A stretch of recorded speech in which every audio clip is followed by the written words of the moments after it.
a shadow standing under the dim streetlight, or a whisper echoing from the end of the hallway. Every sound, every pause, every word is crafted to pull you deeper into a world of mystery and unease. So turn off the lights, put on your headphones, and let the stories consume you. Because here, the silence is louder than the noise. This is Narrative ASMR Stories. Are you ready to listen? Alone? Then let's begin. The sky was painted with a deep, inky black as Lily drove down the deserted highway. She had been driving for hours, and the road stretched endlessly into the night. The forest on either side of the road looked lifeless, like it hadn't been touched by sunlight in years. Her phone buzzed. No signal. She sighed and kept driving. Up ahead, a dim light flickered. It was a small, isolated motel standing alone in the middle of nowhere. Lily hesitated, but eventually pulled in. She needed rest. The motel sign buzzed faintly. Shady Pines Motel. Odd name, she thought. Stepping inside, the air felt colder than it should. The walls were faded, the furniture old and rotting.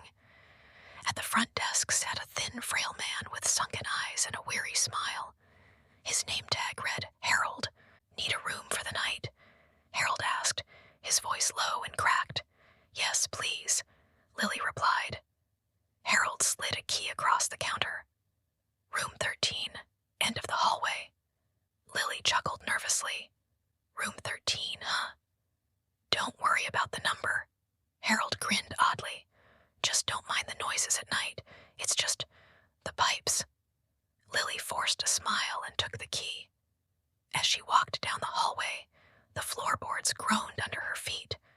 The corridor was dimly lit, and the wallpaper peeled off in large curling sheets.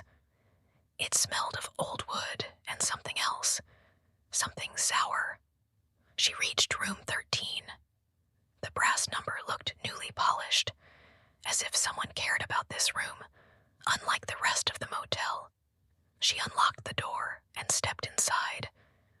The room was small, faded green wallpaper, a dusty mirror, and a bed that looked like it hadn't been touched in years. Exhausted, she flopped onto the bed.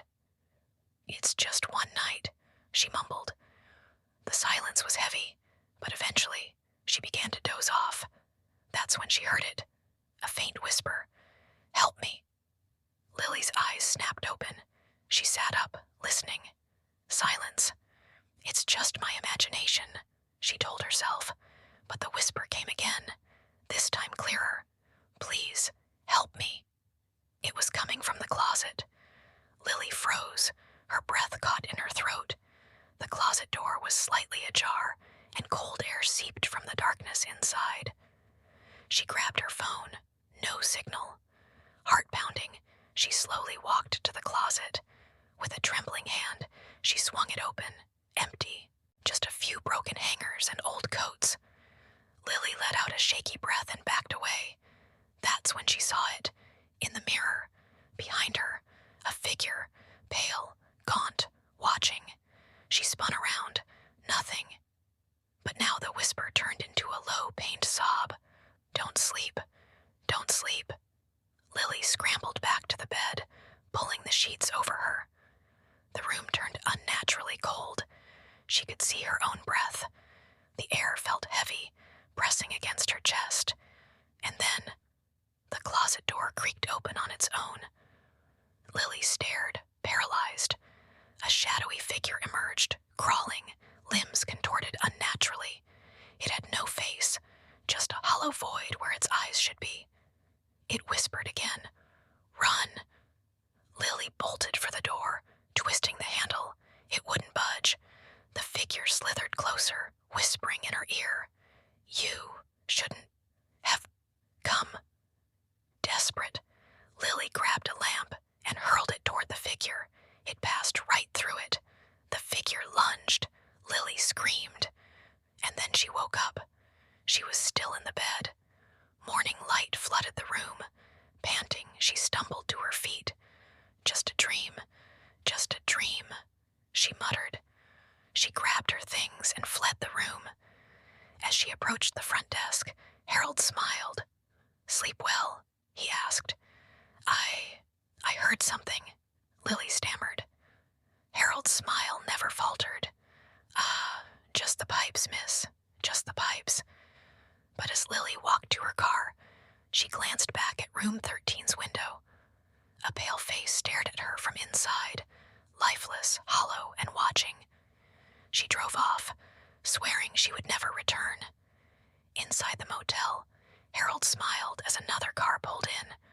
"Welcome to Shady Pines," he said. "Room 13, end of the hall. Don't mind the noises at night." And from room 13, the whisper continued, "Help me."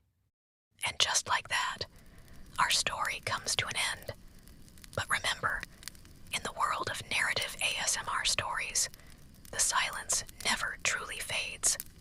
If you enjoyed tonight's tale, don't forget to like, subscribe, and hit the bell icon so you never miss another story. Because here, every whisper holds a secret, and every story has a shadow.